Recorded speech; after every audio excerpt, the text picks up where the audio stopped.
Welcome to all. मैं अंजलि आप सबका फिर से वेलकम करती हूँ एक न्यू सेशन में। आज के सेशन में हम पढ़ने जा रहे हैं व्यंजन संधि के नियम।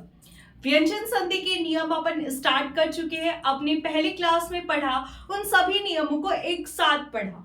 ठीक है, फिर कल की क्लास में हमने नियम फर्स्ट पढ़ा जो था कि जसत्व व्यंजन संधि, और आज की क्लास में अपन पढ़ने जा रहे हैं नियम सेकंड जो कि है चरत्व व्यंजन संधि। ठीक है, चरत्व व्यंजन संधि को पढ़ने से पहले अपन जसत्व व्यंजन संधि का जो नियम फर्स्ट है उसको रिवाइज कर लेते हैं। ठीक है, अपन रिवाइज करते जाएंगे और आगे बढ़ते जाएंगे ताकि पीछे की चीजें हैं वो रिकॉल होती जाए और नई चीजें हम समझते जाए।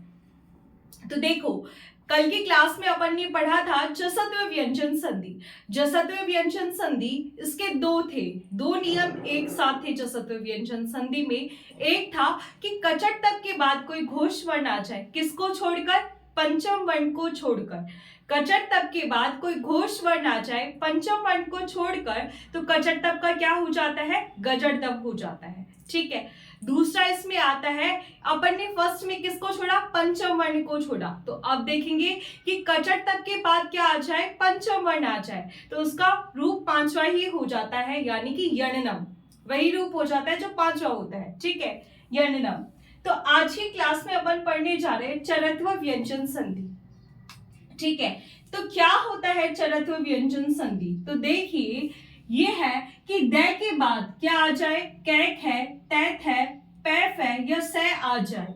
द के बाद क्या आ जाए? कैक है, तैत है, पैफ है या से आ जाए तो इस द का क्या हो जाएगा? तय हो जाएगा।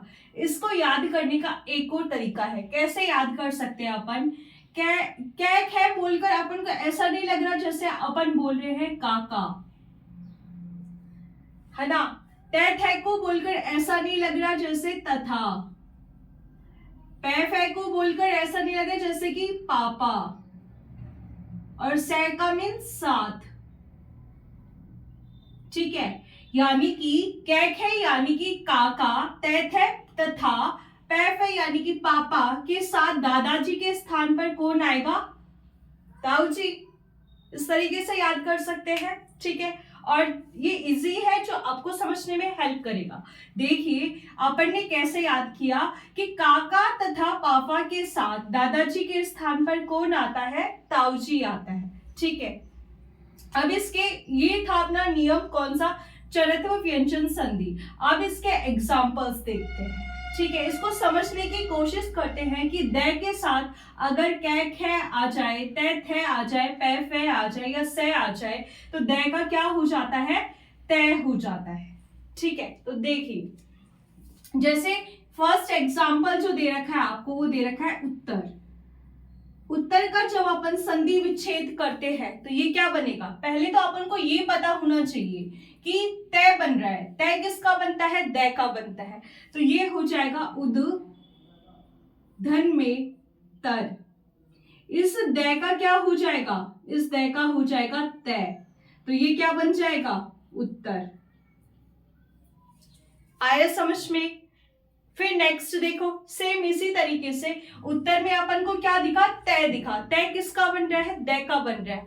तो ये हो जाएगा उद धन में तर। तो इस द का क्या हो जाएगा? तय। तो और मिला के लिखेंगे तो ये हो जाएगा उत्तर। नेक्स्ट आता है उत्कंठा। देखिए, उत्कंठा की बात करें तो इसमें अपन को क्या दिख रहा है? तय दिख रहा है। ठीक है, तय दिख रहा है। ये जो तय है वो किसका बना होगा? द का बना है। ठीक है, अपन ने क्या कहा? दादाजी के स्थान पे कौन आ रहा है? ताऊ जी। यानी कि जो तय बना है वो किसका बना होगा? इस द का बना होगा। यानी कि उत्कंठा में अपन को तय दिखा। तय किसका बना है? द का बना है। तो ये हो जाएगा उद धन में कंठा। ठीक है, इस द का क्या हो जाएगा? तय हो जाएगा। तो इसको जब लिखेंगे तो ये क्या बन जाएगा? उत्कंठा। आ रहा है ना समझ में? ठीक है, समझ में आ रहा है? फिर नेक्स्ट देखो, उत्कोच। उत्कोच को लिखने की कोशिश करो और मैं अब यहां देखो ब्लैक बोर्ड में। ठीक है, आप भी कोशिश करो और समझने की भी कोशिश करो। देखिए, नहीं आ रहा है समझ में तो चीजों को बहुत गहराई से देखने की कोशिश करो। जैसे अपन देख रहे हैं उत्कोच। उत्कोच की बात करते हैं। उत्कोच में अपन को क्या दिख रहा है? तय दिख रहा है। ये जो तय है वो किसका बना है? दय का बना है। दय का क्यों बना है? क्योंकि अपन ने पढ़ा था चरत्व व्यंजन संधि का रूल कि दय के बाद कै खे तय थे पै फै या से आ जाए तो दय का क्या हो जाएगा? तय हो जाएगा। ठीक है, अब देखो बाद में क्या आ रहा है? कै आ रहा है। कै आ रहा है ना, तो इस दय का क्या हो जाएगा? तय हो जाएगा। ठीक है, तो ये क्या बन जाएगा? उद धन में कोच। इस दय का क्या हो गया? तय हो गया। तो ये बन जाएगा क्या? उत्कोच। उत्कोच किसे कहते हैं? उत्कोच किसे कहते हैं? उत्कोच यानी कि होता है रिश्वत। ठीक है, उत्कोच यानी कि क्या होता है? रिश्वत को कहते हैं। नेक्स्ट देखिए, उत्तर हो गया, उत्कंठा हो गया, उत्कोच हो गया। अब अपन देखेंगे उत्थान। ठीक है, उत्थान को समझते हैं। तो देखिए उत्थान की बात करते हैं। उत्थान कैसे बना होगा, इसको बनाने की कोशिश करो। देखिए अपन को तय दिख रहा है, तय किसका बन रहा है? दय का। तो ये हो जाएगा उद धन में थान। उद धन में थान। ठीक है, इस दय का क्या हो जाएगा? तय हो जाएगा। तो ये बन जाएगा उत्थान।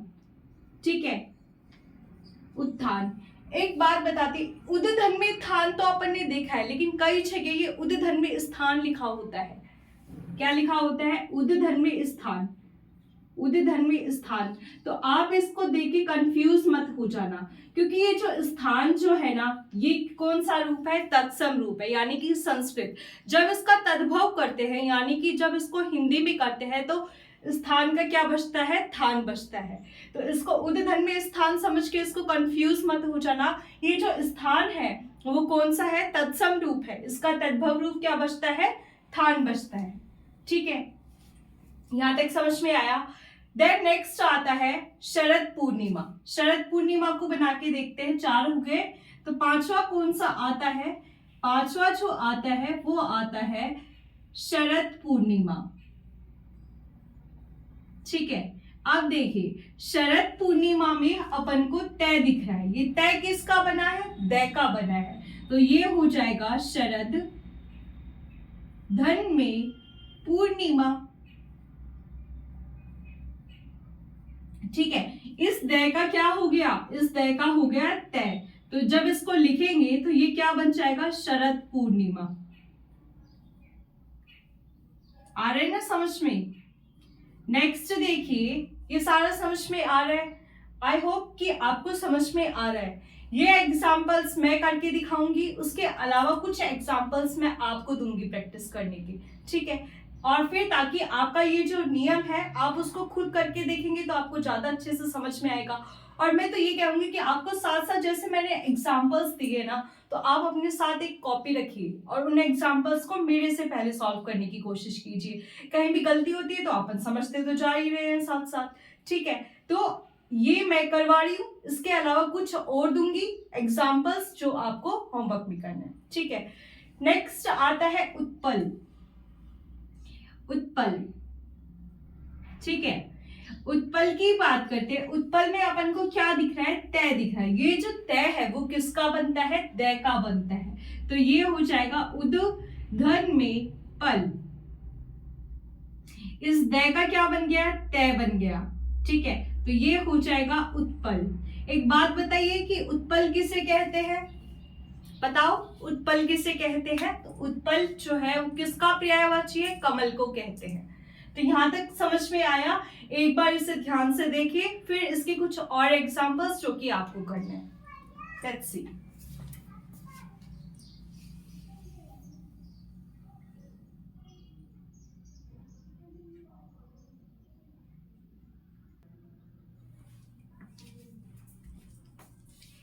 तो देखिए अपन ने क्या किया, ये चरत्व व्यंजन संधि को समझा, इसके कुछ एग्जाम्पल्स किए, और ये जो एग्जाम्पल्स है ये आपको होमवर्क में करने हैं।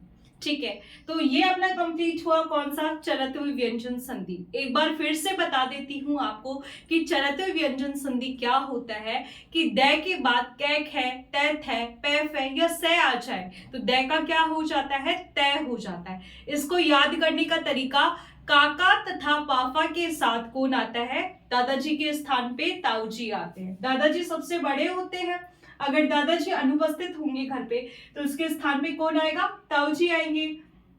ठीक है, तो काका तथा पापा के साथ, यानी कि कैक है, तैत है, पैफ है, ये सै के साथ दादाजी दै के स्थान पे कौन आएगा? तय, यानी कि ताऊजी आएंगे। तो ये थी ट्रिक और ये कुछ एग्जांपल्स जो आपको करने हैं। तो ये कौन सा हुआ अपना? चरत व्यंजन संधि। अब नेक्स्ट में चलते हैं, इनको राइट डाउन करिए।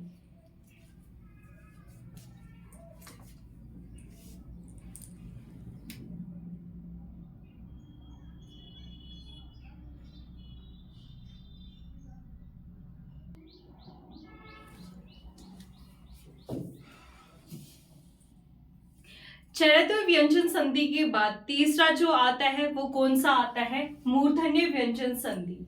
मूर्धन्य स कौन सा होता है? ये जो होता है मूर्धन्य स, मूर्धन्य स होता है, इसी वजह से इसका नाम भी इसी के नाम पे पड़ा है, मूर्धन्य व्यंजन संधि। इसको आप पढ़ने, इसके दो रूल है। दो कैसे है? यानी कि मूर्धन्य व्यंजन संधि को दो पार्ट्स में डिवाइड कर दिया, ऐसे मान लीजिए आप। ठीक है, मूर्धन्य स के बाद तय थ आ जाता है, तो इस तय का हो जाता है ट, इस थ का हो जाता है ठ। ठीक है, और दूसरा क्या है? ई या ऊ के बाद स थ आ जाता है, तो इसका तो क्या हो जाता है? दंत स का तो मूर्धन्य स हो जाता है, थ का क्या हो जाता है? ठ हो जाता है। वापस देखिए, मूर्धन्य व्यंजन संधि, मूर्धन्य व्यंजन संधि कौन सा होता है? ये जो स जो होता है